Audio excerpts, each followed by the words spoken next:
بلے بلے اللہ معاف کرے، اللہ معاف کرے۔ دیکھو اخیر حسنی مبارک کو استعفیٰ دینا ہی پڑا، دینا پڑنا ہی تھا۔ اس کا مطلب ہے کہ عوام جب سڑک پہ نکل آئے تو پھر اس ہجوم کے آگے کوئی نہیں ٹھہر سکتا۔ کوئی نہیں بالکل ٹھہر ایسا ہی ہے۔ سکتا۔ لیکن تم دوسری طرف یہ دیکھو کہ حکمرانوں کو نہ جانے کیوں یہ بات سمجھ نہیں آتی، یا بہت دیر سے سمجھ کیوں آتی ہے۔ اللہ بڑی دیر سے یہ مصرع مشہور ہے، بجا کہے دنیا اسے بجا سمجھو، زبان خلق کو نکارائے خدا سمجھو۔ بالکل صحیح۔ یہ ایک ایسا نقطہ ہے جو ہر ملک کے حکمرانوں کو سمجھ لینا چاہیے کہ جب تک آپ اپنی عوام کو بنیادی ضروریات اور انصاف کی فراہمی نہیں کر سکتے، یہ جو بکھرے ہوئے ہجوم ہے پھر یہ تنکوں سے نہیں ٹالے جائے گا۔ اور ہمارے ہاں بھی تم دیکھو کہ ناانصافیوں کی کس قدر بھرمار ہے۔ ہم نے ابھی ایک ہفتہ پہلے جب گفتگو کی تھی کہ کس بے رحمانہ انداز میں جو اثر و رسوخ رکھنے والے لوگ ہیں وہ اپنے خلاف آواز اٹھانے والوں کے گرد جو ہے جعلی مقدمات کا کس بے ایمانہ انداز میں جال بن دیتے ہیں۔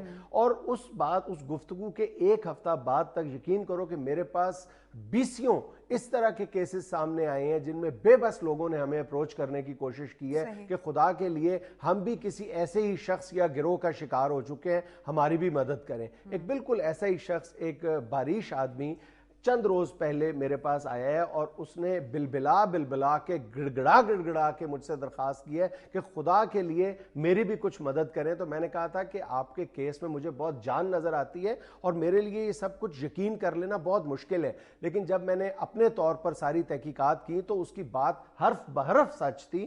اور میں نے اس سے کہا کہ ہم اگلے ہفتے تمہارے کیس پر بات کریں گے، لیکن اس نے مجھے اس وقت بھی کہا تھا کہ جلدی کیجئے، میری مدد کریں، میں بہت مشکل میں ہوں۔ اور وہی ہوا، 2 دن پہلے اس شخص کو گرفتار کر لیا گیا اور وہ بھی ایک بالکل اسی طرح کے ایک انتہائی با اثر شخص کے وہ عطاب کا شکار ہوا ہے۔ وہ کون شخص ہے جی با اثر؟ مرزا سلطان سلیم نامی ایک شخص ہے جو آج سے کم و بیش 30 برس پہلے ہاؤسنگ ڈپارٹمنٹ کا ایک ملازم تھا، وہاں پر کرپشن کرتے ہوئے رنگے ہاتھوں گرفتار ہوا۔ محکمے نے اس سے غبن شدہ رقم برآمد کی، لیکن کارروائی سے پہلے ہی وہ ریزائن کر کے فرار ہو گیا۔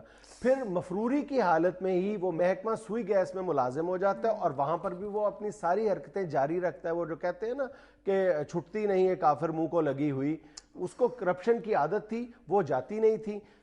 سوئی گیس کے بعد وہ شخص جو ہے وہ حیرت انگیز طور پر نیب کے محکمے میں ڈیپوٹیشن پہ چلا جاتا ہے۔ اب نیب کے محکمے میں آپ سوچ سکتے ہو کہ اس نے کیا کیا گل کھلائے ہوں گے، جب نیب کا جو نام ہی تھا وہ دہشت کی علامت ہوا کرتا تھا، اس کی آڑ میں اس نے کیا کیا فائدے اٹھائے ہوں گے۔ اور وہ پھر ایڈیشنل ڈائریکٹر کے عہدے تک جا پہنچتا ہے نیب میں، اور اپنے بھائیوں کے نام پر پلاٹ لیتا ہے۔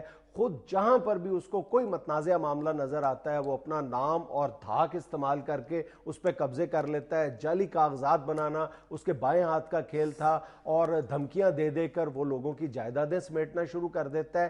پھر ایک معاملے میں وہ 2006 میں جا کے باقاعدہ 5 لاکھ روپیہ نقد اور 15 لاکھ روپے کا چیک بطور رشوت وصول کرتا ہوا رنگے ہاتھوں پکڑا جاتا ہے۔ نیب اس کے خلاف ریفرنس فائل کرتا ہے، 2 سال تک وہ شخص جیل میں رہتا ہے، اور پھر وہی جو ایک سرکاری ایک وکلاء کے ساتھ مل ملا کر ساز باز کر کے وہ باہر آنے میں کامیاب ہو جاتا ہے۔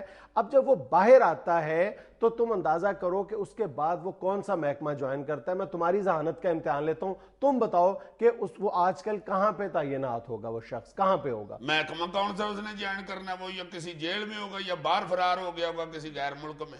بس یہی تو ستم ظریفی ہے نا کہ نہ وہ باہر فرار ہوتا ہے، نہ وہ جیل میں جاتا ہے، اور نہ کہیں منشیات کے اڈے پہ پایا جاتا ہے۔ وہ شخص پوری عزت اور احترام کے ساتھ ایف آئی اے کو جوائن کرتا ہے۔ جناب ایف آئی اے کو جو آج کل جس کا توتی بولتا ہے، جو بڑے بڑے لوگوں کی راتوں کی نیندیں جو جس محکمے کا نام سن کے آرام ہو جاتی ہیں، وہ شخص آج کل بھی پوری تم تراک کے ساتھ وہ ایف آئی اے میں براجمان ہے۔ یہ اپنا رحمان ملک صاحب کے محکمہ؟ جی، رحمان ملک صاحب کے محکمے میں، جنہیں آج دوبارہ وہی وزارت دے دی گئی ہے۔ یہ صاحب جو ہیں دوبارہ اسلام آباد میں اینٹی ہیومن ٹریفکنگ کے شعبے کے انچارج بنا دیے جاتے ہیں، جہاں پر یہ اپنے ماتحتوں پر دباؤ ڈالتے ہیں کہ یہ لوگ جو ڈیپورٹ ہوتے ہیں غیر قانونی طور پر، جو ملک سے باہر جاتے ہیں پاکستانی، یہ جب لٹی پٹی حالت میں جب وطن واپس آئیں تو ان سے بھی رشوت لی جائے، اور جب ان کے خلاف بہت سارے الزامات ثابت ہو جاتے ہیں، انکوائریز چلتی ہیں، تو پھر ان کے لیے ایک نئی جگہ تلاش کی جاتی ہے. انہیں انٹرپول کا جو ہمارا FIA کا شعبہ ہے اس میں بھیج دیا جاتا ہے. اب آج کل وہ انٹرپول میں حالانکہ کہا یہ جاتا ہے کہ یہ بہت ہائی پروفائل محکمہ ہے لیکن یہاں پر کھانے پینے کی یعنی رشوت کے چانسز نہیں ہیں, لیکن کہا یہ جا رہا ہے کہ وہاں پر بھی وہ نئے راستے تلاش کرنے کی کوشش میں ہے. نہیں تو اس بندے کا کیا بنے گا جو پھر جیل میں ہے؟ رضوان اقبال نام ہے اس بیچارے کا, نہ جانے پتہ نہیں کب تک وہ جیل میں یوں ہی سڑتا رہے گا, بے بسی کی تصویر بنا ہوا. اور یہ مرزا سلطان نے اس پہ پہلے بھی 20 مقدمات جعلی جو ہے وہ درج کروائے ہیں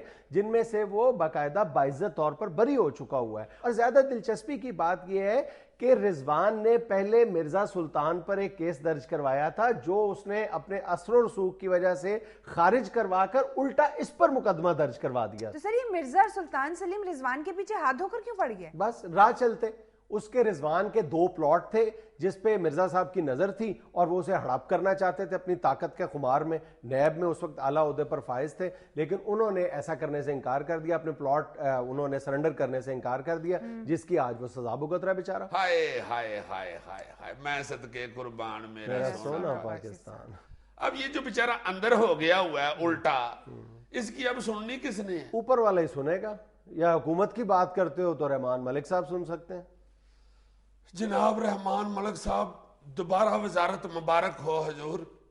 ہم جناب کسی کی نہ رہی کرتے ہیں نہ ہم کسی کے ساتھی ہیں. یہ ایک مقدمہ جناب ہمارے پاس آیا اور بڑا ہی خوفناک اور عجیب و غریب ہے حضور. یہ تو سن کے امان سے میں خود بڑا پریشان ہو گیا ہوں کہ کس طرح لوگ ادھر زندگی گزار رہے ہیں. خدا کے واسطے اس مقدمے کی طرف ذرا غور کریں جناب. اللہ تعالیٰ آپ کو اگلی زیارت میں مبارک کریں. ناظرین یہ وقت ہوا ہے کمرشل بریک کا, ہمارے ساتھ رہیے گا.